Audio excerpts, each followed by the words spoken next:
안녕하십니까? 오늘이 부활절이니까 옆에 사람하고 좀 인사를 오늘 특별히 해야 할 것 같아요. 옆 사람과 해피 이스터 하면서 예배 오신 것을 환영합니다. 옆 사람하고 한번 해보세요.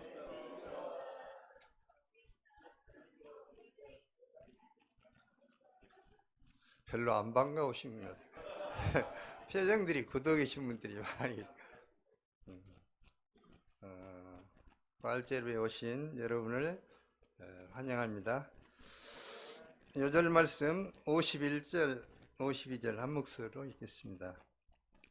시작.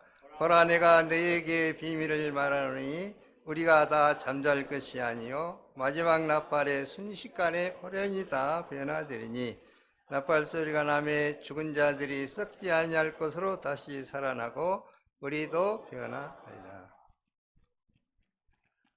우리는 지난주 1강 말씀을 통해서 죽은 자의 부활은 너무나 확실하다. 죽은 자의 부활이 있다는 것을 배웠습니다. 오늘은 부활의 구체적인 내용으로 부활한다면은 몸이 어떻게 부활하는가, 또 장차 부활할 몸은 어떠한 몸일까, 이것에 대한 말씀. 이 시간 우리가 장차 부활할 우리의 몸이 얼마나 영광스러운지, 부활 때의 승리가 또 얼마나 감격스러운지 배울 수 있기를 기도합니다. 35절을 보십시오.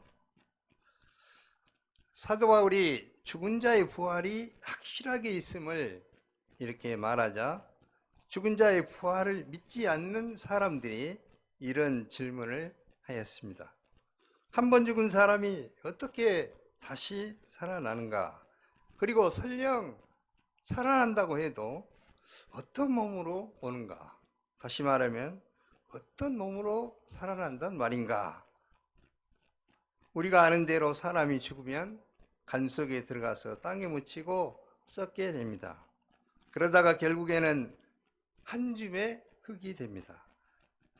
요즘은 아예 화장을 해버려서 한 줌의 가루가 되어서 납골당에 안치되거나 수목장을 하거나 또 어떤 사람은 그냥 강이나 산에다 뿌리는 경우도 있습니다.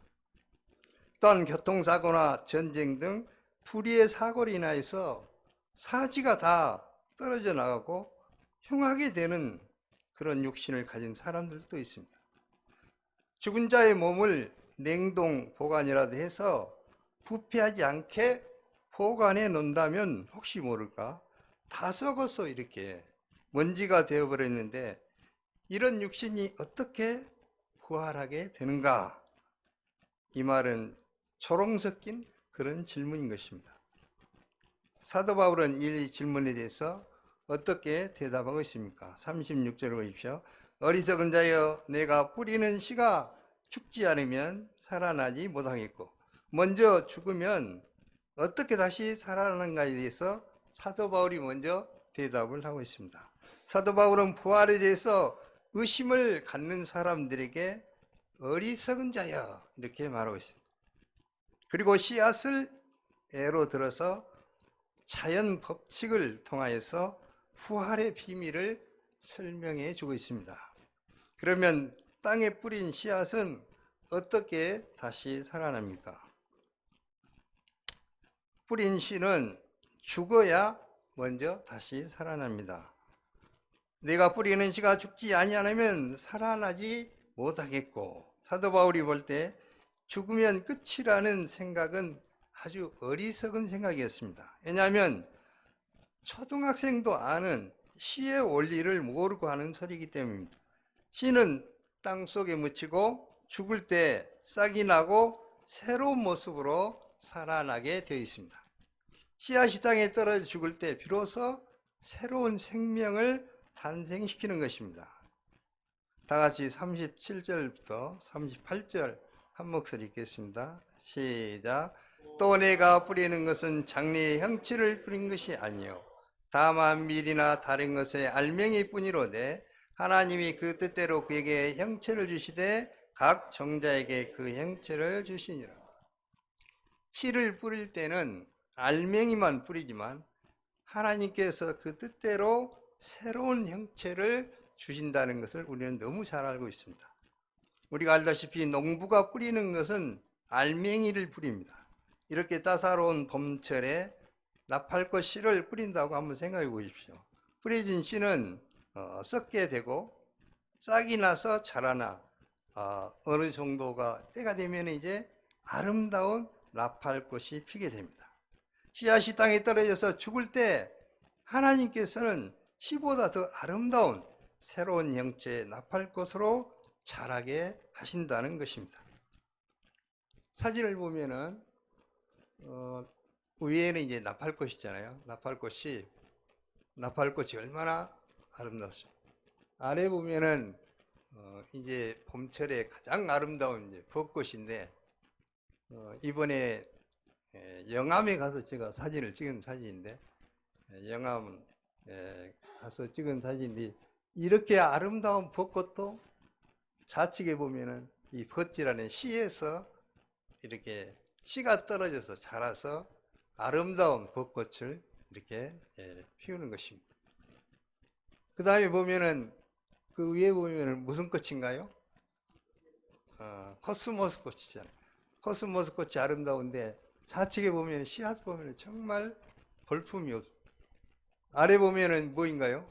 이제 여름 되면 많이 여러분 좋아하시나? 수박이잖아요, 수박. 수박 씨도 보면은 뭐 여러분들이 잘 먹으니까 너무 잘 할까. 어쨌든 뭐 예를 들면은 끝이 없겠지만은 다른 이런 씨들도 보면 씨들은 너무나 작고 보잘것없는데 거기서 나온 꽃과 형체는 너무나 아름답습니다. 이는 하나님이 각각의 씨 안에 고유한 DNA를 두셨기 때문인 것입니다. 누가 이렇게 하신 것입니까? 하나님이 이렇게 아름답게 하셨습니다.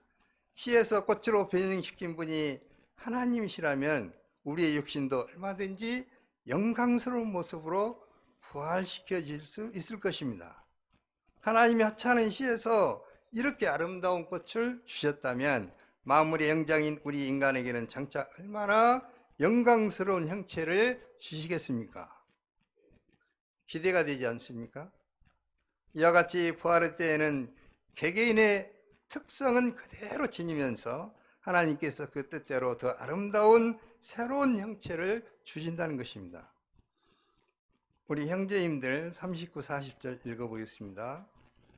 형제님들만 건드려다가 시작.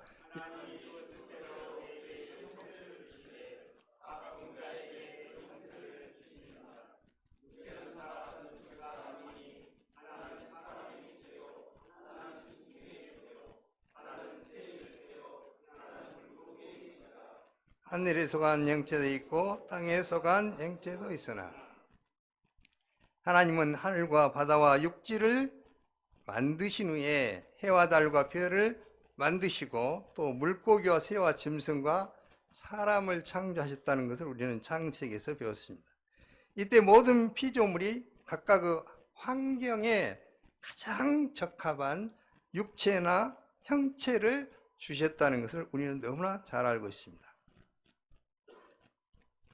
제일 좌측에 보면은 무슨 새인가요? 창공을 나르는 제왕, 새 제왕이라는 독수리. 그 다음에 이제 우측에 보면은 물고기가 있잖아요. 그러죠? 그 다음에 아래 보면은 우리가 잘 아는 호랑이가 있고, 그 다음에 우측에 보면은 사람이 있습니다. 저는 이 사람의 그 형체나 사람의 모습을 볼 때 정말 놀라곤 이렇게 하는데, 우리의 모습을 한번 보십시오. 얼마나 균형 있게 아름답게 이렇게 창조하셨어요. 만약에 귀가 한쪽만 있다 그러면 어떻겠습니까? 한쪽 귀가 있다. 눈이 하나만 있다 그러면 이게 균형이 안 맞잖아요. 이게 다 이게 두 개씩 짝을 지어서 너무나 아름답게 이렇게 창조하셨다는 것을 알 수가 있습니다. 우리의 신체를 생각하면 할수록 너무나 신비하다는 것을 알 수가 있습니다. 새는 창공을 날 수 있는 날개를 주셨고, 물고기는 물에서 살 수 있도록 부레와 지느러미를 주셨고, 짐승들은 땅에서 뛰어다닐 수 있도록 네 발을, 튼튼한 발을 주셨습니다. 사람의 육체도 마찬가지입니다. 하나님은 사람이 이 땅에서 하나님의 영광을 위해서 살 수 있도록 가장 적합한 육체를 주셨습니다. 현재 우리의 몸은 이 땅에서 잘 살 수 있도록 지음을 받았지만 죽은 후에는 하늘나라에서 잘 살 수 있도록 변형시켜 주신다는 것입니다. 이처럼 우리에게 이 땅에서 살기에 가장 적합한 몸을 주신 하나님이 부활의 몸도 주실 것입니다. 우리 자매님들 40절 후반절 하늘에 속한 것, 자, 다 같이 읽어볼까요? 하늘에 속한, 시작.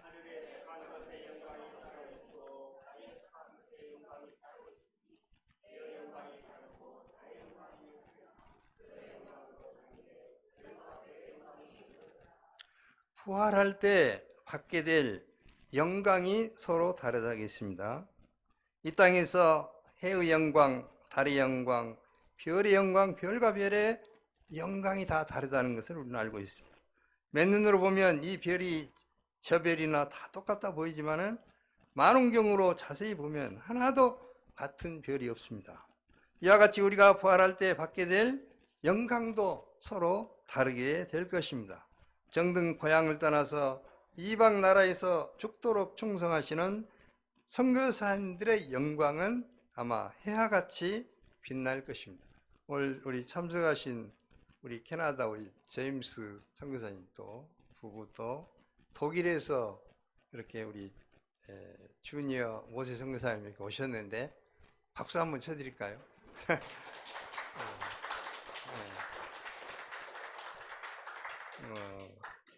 제가 배우기에도 가장 큰 상급은 선교사라고 그랬습니다. 선교사의 영광이 가장 크다고 그랬거든요. 그것은 예수님의 지상 명령에 순종해서 이렇게 정말 본토신적 아버지를 떠나서 수고하시기 때문일 것입니다. 또 본국에서 직장생활을 감당하고 가정생활을 감당하면서 주와 복음을 위해서 헌신하는 목자님들은 달의 영광과 같이 빛날 것입니다. 힘든 전공을 감당하며 찬양을 섬기며 충성하는 학생의 우리 목자님들은 별과 같이 빛날 것입니다. 아침에 센터에 출근해서 사랑방 청소부터 밤늦게까지 풀타임으로 섬기고 있는 우리 다니엘라 목자님의 상급은 어떨까요? 어떤 영광을 받을까요? 그러면 참 좋겠습니다. 해와 같이 빛나면 아침 일찍 일어나서 이게 직장에 근무하면서 새벽 기도, 저녁 기도를 섬기면서 매일 전도를 나가고 계시는 우리 이소희 목자님 참 존경스러운데 이 소희 목자님은 무슨 영광을 받을 것 같습니까? 어째 대답을 다 안 하시네.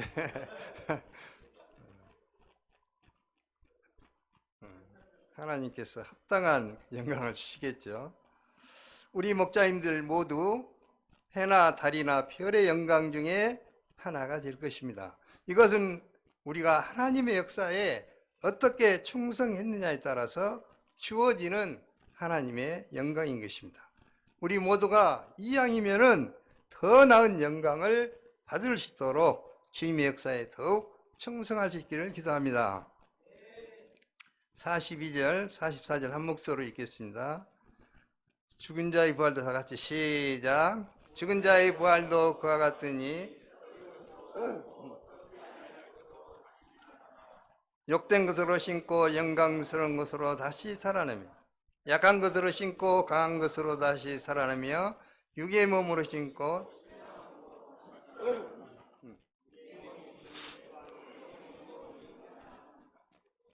아멘. 바울은 씨앗 비유를 통해서 죽은 자의 부활의 그 원리에 대해서 자세히 설명했습니다. 그리고 이제 그 몸이 부활 후에 이제 어떤 몸으로 다시 살아나는가? 두 번째 질문이잖아요. 어떤 몸으로 다시 살아나는지 이제 구체적으로 설명을 합니다. 그러면 부활한 사람에게 하나님은 어떤 몸을 주시는 것입니까? 우리가 어떤 몸으로 다시 살아나게 될까요? 우리는 이 말씀에서 네 가지를 깊이 생각해 봐야 됩니다. 첫째, 썩지 않을 몸으로 다시 살아나게 됩니다. 우리의 몸은 결국 썩습니다. 20대에는 싱싱한 피부와 몸을 자랑하지만 그것도 한때입니다. 누구인가요? 혹시 아시는 분? 세계 3대 미인이라고 하는 올리비아 하세죠. 올리비아 하세가 이제 20대 때 로미오와 줄리엣을 영화에 출연해서 그때의 모습인데, 좌측의 모습은 그 많은 사진이 있는데 시간 관계상 하나만 제가 이렇게 했는데 아름답죠? 그 대답이 없으시네. 아름답 별로 그렇잖아요. 그런데 지금의 모습은 어쩝니까? 어찌 보세요? 지금도 아름답긴 하지만은 20대보다는 훨씬 못하잖아요. 더 안 예쁜 사진을 올리려고 했는데 너무 차이가 나면 좀 여러분들이 실망하실 것 같아서 제가 어느 정도만 비교를 했습니다. 너무나 참 아름다운 그런 모습인 것 같습니다. 자매님들은 썩어질 육신을 좀 더 아름답게 보존하고자 비싼 설화수 화장품을 바르고 보톡스 주사를 맞고 성형수술을 막 고등학생만 되면 벌써 중고등학생 보면 막 얼굴을 뜯어 고치느라고 정신이 없더라고 보면. 그러나 나이를 먹으면 주름살이 생기고 머리카락은 빠지고 치아는 썩게 됩니다. 이것저것 저리고 쑤십니다. 그래서 병원 진세를 많이 쉬다가 결국 한 줌의 흙이 되는 것입니다. 그러나 부활할 때에는 이 썩을 몸이 썩지 아니하는 몸으로 다시 살아나게 됩니다. 그때는 굳이 얼굴에 비싼 화장품을 바르지 않아도 얼굴이 이슬처럼 투명하고 밝을 것입니다. 아무리 시간이 흘러도 기미나 주근깨가 생기지 않아서 우리 자매님들은 걱정하지 않아도 됩니다. 주름 걱정을 하지 않으셔도 됩니다. 지금 주름 걱정하신 분 있다고 해서 한 겁니다. 20대처럼 항상 탱탱하면서도 건강한 몸이 될 것입니다. 둘째, 우리가 부활할 때 영광스러운 몸으로 다시 살아나게 됩니다. 욕된 것으로 신고 영광스러운 것으로 다시 살아나며, 현재 우리의 몸은 욕됩니다. 욕되다는 것은 불명예스럽고 수치스럽다는 뜻입니다. 우리의 몸은 온갖 제약으로 인해서 욕됩니다. 우리들은 학창시절 윤동주의 서시를 읊으며 죽는 날까지 하늘을 우러러 한 점 부끄러움이 없는 인생을 살아가야 되겠다, 이렇게 다짐했습니다. 그러나 시간이 지나고 나이를 먹을수록 욕심과 정욕에 끌려서 욕된 인생을 살아갑니다. 우리가 살아온 모습들이 환하게 만약에 드러난다면 수치를 당하지 않을 사람이 없을 것입니다. 그러나 부활 때는 그런 고민을 하지 않아도 됩니다. 그날에는 더 이상 욕된 감정이 일어나지 않는 영광스러운 몸이 될 것입니다. 그때는 나의 생각하고 보는 모든 것들이 거룩하고 영광스럽게 될 것입니다. 셋째, 강한 몸으로 다시 살아나게 됩니다. 약한 것으로 신고 강한 것으로 다시 살아나며, 현재 우리의 몸은 너무너무 연약합니다. 약합니다. 이것은 흙으로 하나님께서 우리를 만드셨기 때문입니다. 그러니까 이제 약하니까 하나님을 의지하면서 살아가는 뜻이겠죠. 그래서 우리는 흙으로 만들어져서 너무 약해서 무엇을 조금만 해도 금방 피곤합니다. 여기서 약하다고 그러니까 나는 약하지 않은데, 아마 그러신 분일 것 같아요. 20대 청년들 중에는 자기 몸이 약하다는 것을 인정하기 힘들어하는 분이 계실지 모르겠습니다. 그러나 얼마 지나지 않아서 곧 알게 될 것입니다. 우리 목자님들은 30대까지만 해도 스피릿 축구를 하면 날아다녔습니다. 그러나 40대가 되면 축구하러 잘 나오지 않습니다. 어느 나라 안 보입니다. 몸이 무겁고 숨이 차서 뛰기 힘들기 때문입니다. 20대, 30대 때 그렇게 날아다니던 목자님들이 이제 40대, 50대가 되면 10분 뛰고 걸어다니는 모습을 보고 깜짝 놀라게 됩니다. 우리 지간 목자님 A입니다. 끝까지 지금 잘 뛰어 있잖아요. 그러나 부활 시에는 스피릿 축구에서 우리 목자님들이 손흥민 선수같이 훨훨 날아다니게 될 것입니다. 지난번에 한번 공부하는데 우리 목자님들이, 주니어 목자님들이 이제 예전과 같지 않다, 이런 아주 유명한 말 하시더라고요. 예전과 같지 않다. 50대가 됐는데 그러면 이제 60대, 70, 80대면 이제 어떻게 될 것 같아요? 그러나 이제 걱정하지 마십시오. 넷째, 우리가 부활할 때 신령한 몸으로 다시 살아나게 됩니다. 현재 우리는 육의 몸을 입고 있기 때문에 시공간의 제약이 참으로 많습니다. 시간에 매이고 공간은 한계에 매입니다. 그러나 부활의 날에는 신령한 몸으로 우리가 변화됩니다. 시공간의 제약을 받지 않는 몸으로 변화될 것입니다. 이상에서 네 가지로 살펴보았습니다. 부활 때 우리가 입게 될 몸은 육의 몸과는 이제 차원이 다른, 완전히 다른 그런 몸을 입게 된다는 것입니다. 이런 몸을 입게 된다는 것을 상상만 해도 우리가 얼마나 즐겁습니까? 부활의 몸은 우리가 상상할 수 없을 정도로 아름답고 영광스럽고 신령한 몸이 될 것입니다. 그러면 우리의 이러한 소망이 언제 이루어져야 되는 것입니까? 어떻게 이런 일이 일어날 수가 있습니까? 자, 51절부터 53절 우리 형제님들이 한번 큰 소리로 읽어보세요. 보라, 내가 다 같이 시작. 보라, 내가 너에게 비밀을 말하노니 우리가 다 잠잘 것이 아니요 마지막 나팔의 순식간에 호련히 다 변화되리니 나팔 소리가 나매 죽은 자들이 썩지 아니할 것으로 다시 우리도 변화되리다. 이 썩을 것이 반드시 썩지 아니할 것을 입겠고 이 죽을 것이 죽지 아니함을 입으리로다. 바울은 비밀을 말한다고 하고 있습니다. 여기서 비밀은 시크릿이 아니라 미스터리입니다. 다시 말하면 신비라는, 신비, 이런 신비스러운 일이 일어날 것이다, 그런 말입니다. 마지막 나팔이 울려 퍼질 때 순식간에 호련히 다 변하게 됩니다. 사진 참고로 한번 보십시오. 이날은 그리스도께서 큰 권능과 영광으로 재림하시는 인류 최후의 날입니다. 그날에 예수님은 해처럼 빛난 얼굴에 신령한 몸으로 구름을 타고 오실 것입니다. 그때 천사장의 우렁찬 나팔 소리가 온 천지를 울려 퍼지게 될 것입니다. 천사장이 어떻게 나팔을 불까요? 누가 한번 해보시겠어요? 저 보면 불고 있는데 아마 빰빠라밤 뭐 이렇게 하면서 아마 불겠잖아요, 큰 소리로.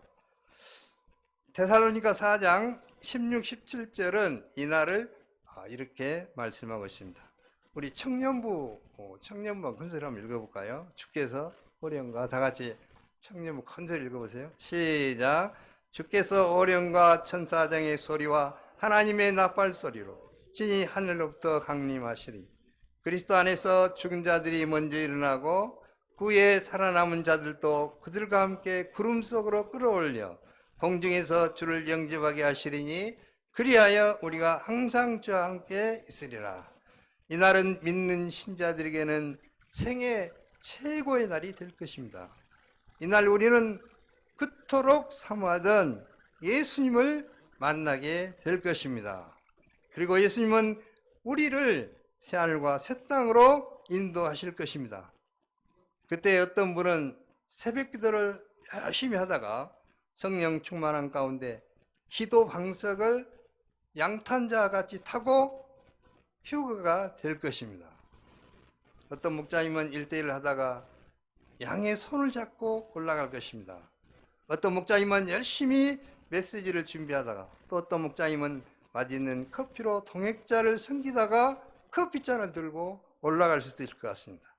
신 공부를 하다가 올라갈 수도 있고 각자가 열심히 주화복음을 위해서 충성하고 계시다가 공중으로 올라가 주님을 영광 중에 만나는 분도 계실 것입니다. 이날은 반드시 옵니다. 이때 우리의 몸은 강하고 영광스럽고 신령한 몸으로 변화되고 비로소 몸의 온전한 구속이 이루어집니다. 그리고 영원한 하나님 나라에서 영원토록 주님과 함께 지내게 될 것입니다. 우리도 변화되리라. 이는 하나님이 세상을 창조하신 후로 인류에게 알려진 최대의 비밀이 아닐 수 없습니다. 장차 하나님이 예수 그리스도를 통해서 인류에게 행하실 가장 놀라운 일이기 때문입니다.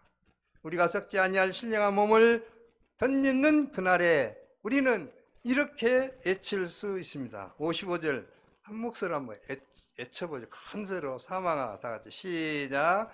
사망아, 내 승리가 어디 있느냐? 사망아, 내가 쏘는 것이 어디 있느냐? 그래서 사도 바울은 우리 주 예수 그리스도로 말미암아 우리에게 승리를 주시는 하나님께 감사한다고 감격하였습니다. 바울은 지금까지 우리가 이해하기 쉽도록 죽은 자의 부활과 또 부활의 영광과 최후의 승리에 대해서 구체적으로 말했습니다. 사도 바울의 그러면 부활 메시지의 결론이 무엇입니까? 부활 신앙을 가진 우리는 이 시대를 어떤 자세로 살아가야 합니까? 다 같이 58절 읽겠습니다. 다 같이 큰 소리로 시작. 그러므로 내 사랑하는 형제들아 견실하며 흔들리지 말고 항상 주의 일에 더 힘쓰는 자들이 되라. 이는 서인트가 주 안에서 헛되지 않은 줄을 압니다.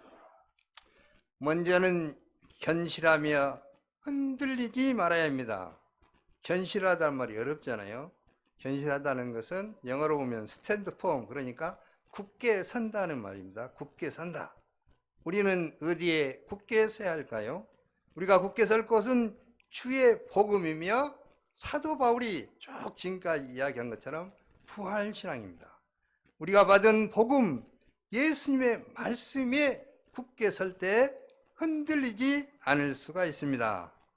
그리고 항상 주의 일에 더욱 힘쓰는 자들이 되어야 합니다. 하나님 나라를 소망하는 우리는 항상 주의 일에 더욱 힘써야 합니다. 사실 주님의 일이 아닌 것이 없습니다. 바울은 고린도전서 10장 31절에서 이렇게 말했습니다. 그런즉 너희가 먹든지 마시든지 무엇을 하든지 다 하나님의 영광을 위하여 하라. 주님이 현재 내게 맡기신 일 모두가 주님의 영광을 위해서 하는 것이 다 이게 주님의 일입니다. 하나님의 영광을 위해서 하는 모든 일은 다 주님의 일입니다. 하나님을 자랑하기 위해서 일하고 하나님의 영광을 위해서 열심히 공부하고 하나님을 알리기 위해서 전도하고 주님을 만나고 높이기 위해서 기도하는 것이 다 주님의 일이라는 것입니다. 아무도 알아주지 않지만 남모르게 섬기는 것이 주님의 일입니다. 제일 어려운 것이 옛날에는 화장실 청소하는 거 있잖아요. 화장실 우리가 지금 안 하고 있는데 그 다음에 이제 사랑방에 가면 먹고 남은 막 이렇게 이런 쓰레기라든지 막 버린 것들이 많이 있잖아요. 분리수거 안 된 거. 그런데 그런 것을 참 다른 사람이 하기 싫은데 알게 모르게 아무도 모르게 그것을 정리해서 버리고 또 이렇게 먹고 그릇을 놔두는데 그것을 아무도 모르게 정이 은밀하게 설거지를 해서 깨끗이 놔둬. 아마 이런 사람들의 그 상급이 너무 클 것 같아요. 이게 다 주님의 일이라는 것이에요. 센터에 떨어져 있는 휴지 하나 줍는 거, 이거 다 주님의 일이잖아요.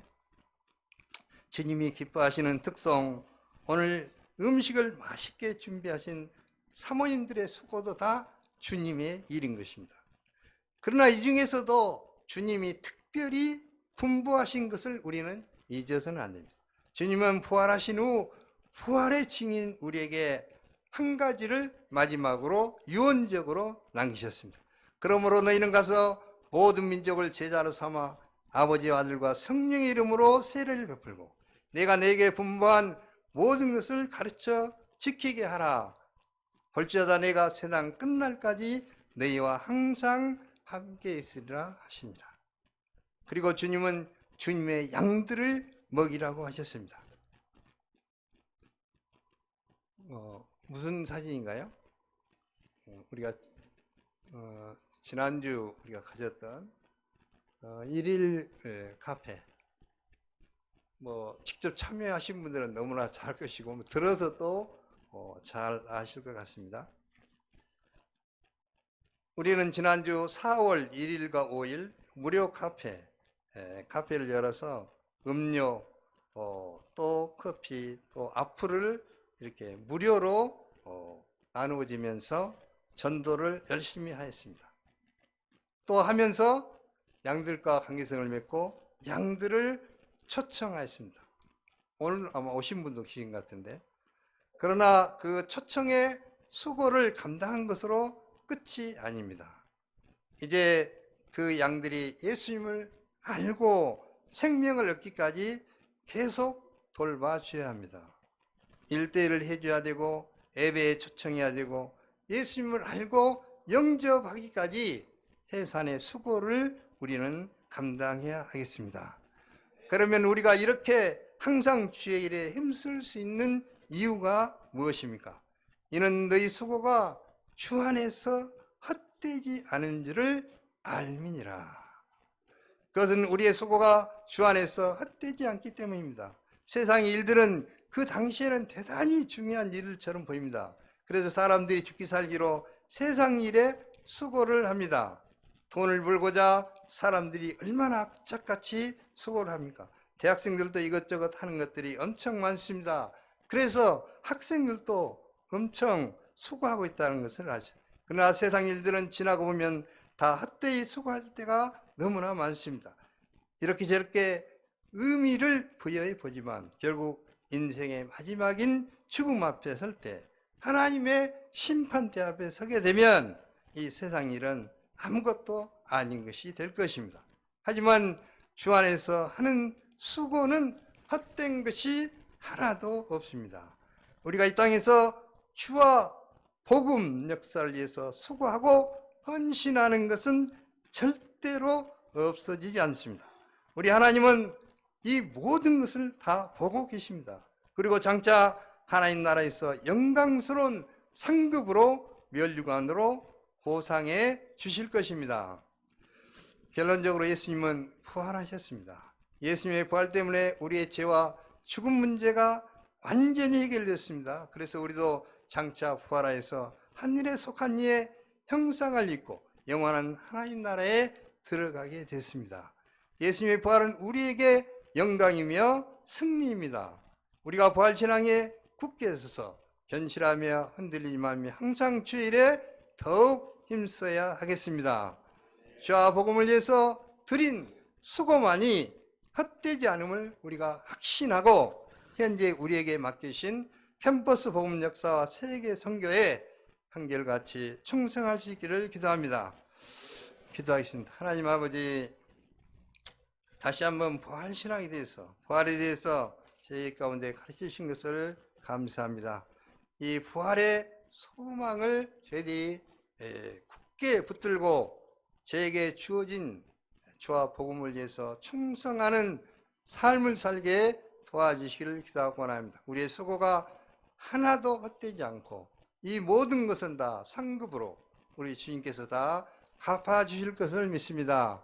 저희 가운데 더욱더 충성심을 살아가여 주시옵소서. 감사하며 예수님 이름으로 기도합니다. 아멘.